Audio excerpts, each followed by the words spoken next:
All right, so the first question was how to rank for a keyword and its synonyms, which silo to use. The post created as long form. Dogs and puppies are the same. Okay. All right, so I think I talked about this last week because I believe this is a repost from last week because we didn't get to them. But when it comes to how to rank for a keyword and its synonyms, again, that is such a low. There's a lot to that, right? We could spend the whole hour just talking about that specifically, but I'm just going to point you to what I've pointed in the past. If you go into, in fact, let me just open a new tab. Go to youtube.com, okay? Search for Semantic Mastery, or you could just go to youtube.com/semantic mastery. That's fine. You can do that as well. Click through to our channel. Right there, use the channel search feature right there and search for silo structure. Okay, that's all you need to search for, silo structure. And right there, simple silo structure setup, complex silo structure setup. Those two videos, watch them. That'll teach you how to set up silos on your website. I prefer simple silos over complex silos any day of the week because, well, they're easier, they're simple and easier to manage.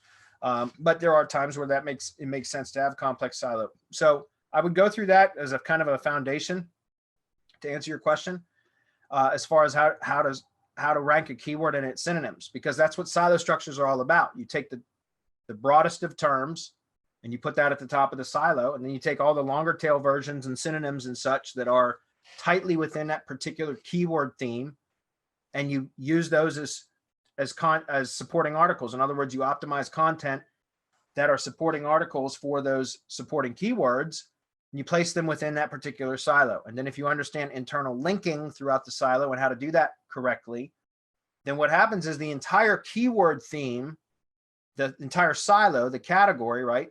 Content silo, it creates buoyancy, right? So because all of those are interlinked correctly, it creates a theme that when the bots come and read it, they kind of understand what the theme of that is, what the topic is, and what the theme of that particular content silo is.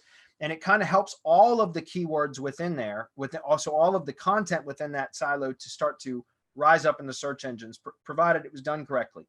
So that's kind of the whole point, is to learn how to rank the primary keyword, but also the synonyms and everything else by using silo structure. It's very, very effective. And it still works to this day. If anybody says it doesn't, they're crazy. So when it comes to that, hopefully that'll answer your questions as far as that is concerned. When it comes to the next question, he says, is syndicating to the branded properties a post with a few sentences and an anchor text of the synonym to the original money site post will give a boost to the synonym? No, not necessarily. I mean, it can, but I don't suggest syndicating short posts with just a couple of sentences, because that's thin content. It's not going to have nearly as good an effect as if you have well done content, guys. Content does matter, believe it or not. So I was just talking about this in 2X Your Agency training recently. You know, we use curated content. My bloggers do for all projects. We use curated content as the content marketing strategy, which is part of the SEO strategy, right? So it's the same type of the training that my bloggers have all gone through to learn how to curate is Content Kingpin. It's the same training, it's exactly how I learned how to do it years ago. I created a training course around it, which was originally for to train virtual assistants to become bloggers for me. But then we turned it into a product which you guys can purchase. It's called Content Kingpin. Anyways, that teaches you how to curate content. And it's really set up to teach virtual assistants to do it so that you're not doing it yourself. But that content is efficient to produce. It's highly relevant.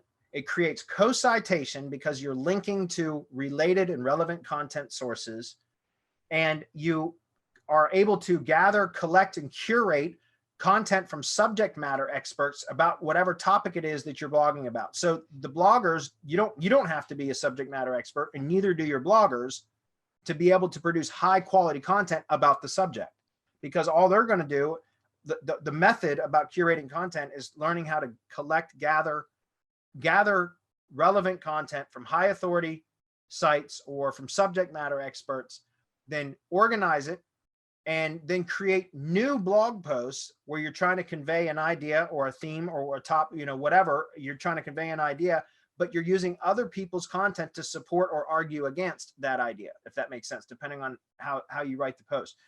But it's super powerful because it becomes a unique post. It's original content, even though you're borrowing content from others, because the way that you're organizing it, it becomes a unique piece of content, a new original piece of content that has snippets of curated content, and it's well done, and it creates co-citation. So it's super powerful for SEO. So that's what I would recommend that you do. And in the mastermind, again, we're talking about, in the mastermind, since we split our mastermind webinars apart now, and I'm doing my own separate webinars, for the next several months, I'm going to be working on building out an actual case study site for the mastermind members in the tree service industry, covering exactly how we do this, including the content marketing and targeting individual locations with posts. So we do what we call geo posts or location posts that are posts optimized for keywords within the silo that we're trying to rank for, as well as individual locations, but we do it all through curated blog posts, and it's super, super powerful. That's a much better way to do it, because if you're going to be publishing content to your branded network, you don't want thin blog posts that you're using specifically just and only for the link back. That's not the point. You want to build that relevancy, the topical and or location relevancy through your content marketing. And the most efficient way to do that, in my opinion, is through content curation.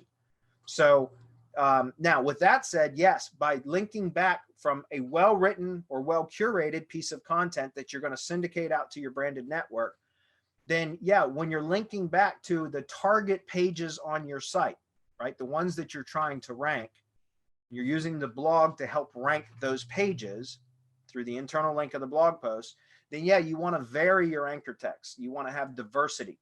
So use those keywords within that same keyword set, within that same silo. Use variations, longer tail versions, LSI keywords, synonyms, naked URLs, generics, brand plus keyword. All of those can be used in different combinations to link back to the target URLs on your site that you're trying to promote. Guys, even internal anchor text is important now. It used to be where I used to just hammer for internal links. So links within the same silo, for example, I'd use the same anchor text to link up to the service page over and over and over again. But even that, now you're better off using diversifying the anchor text. And again, Marco talks about this a lot, but you want to also start building that brand name in next to keywords so that you can start to create brand plus keyword association. And you can do that with content marketing and internal linking. So that's something else that I would recommend.